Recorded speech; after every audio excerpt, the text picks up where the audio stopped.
மலையாள சினிமாவில் ஒரு கார்த்தி அப்படின்னு சொல்லிட்டு டொவினோ தாமஸை நம்ம சொல்லலாம். ஏன்னா கார்த்திக்கு இங்கே இருக்கிற ஒரு சக்ஸஸ் கிராஃப் வந்து மலையாளத்தில் டொவினோ தாமஸ்க்கு இருக்குது. ஸோ அவர் வந்து பார்த்தோம்னா வந்து கார்த்தியையும் சூர்யாவையும் வந்து நேரில் மீட் பண்ணியிருக்காரு. ஸோ அது எதுக்காக அப்படிங்கிறத பற்றி தான் இந்த வீடியோவில் நம்ம பார்க்க போகிறோம்.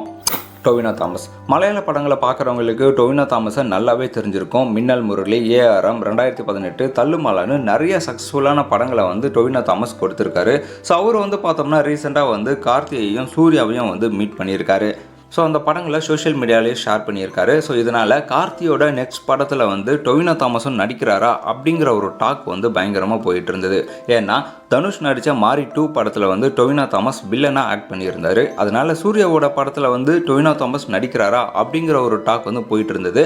ஆனால் அதை கிளாரிஃபை பண்ணுற மாதிரி டொவினோ தாமஸ் தன்னோட சோஷியல் மீடியாவில் ஒரு பதிவை போட்டிருக்காரு. ஸோ அதில் என்ன சொல்லியிருக்காரு அப்படி பார்த்தோம்னா வந்து, நான் நடிகனாக ஆக ஆசைப்பட்ட நாளில் இருந்தே 2 பேருமே எனக்கு வந்து ரொம்பவே உத்வேகம் கொடுத்துருக்காங்க.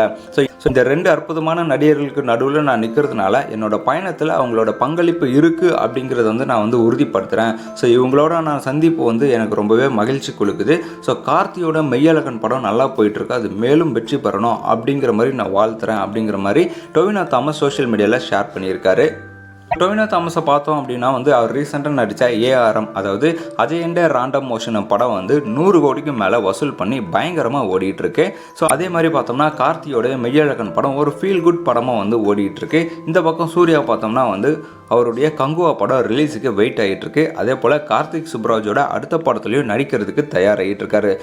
ஸோ இந்த 3 நடிகர்களுடைய சந்திப்பை பற்றி நீங்கள் என்ன நினைக்கிறீங்க அப்படிங்கிறத கமெண்ட்டில் சொல்லுங்கள். இந்த மாதிரி தொடர்ந்து பல வீடியோஸ் பார்க்க நம்ம சேனலை சப்ஸ்கிரைப் பண்ணிக்கோங்க. நம்ம இன்னொரு வீடியோவில் பார்க்கலாம்.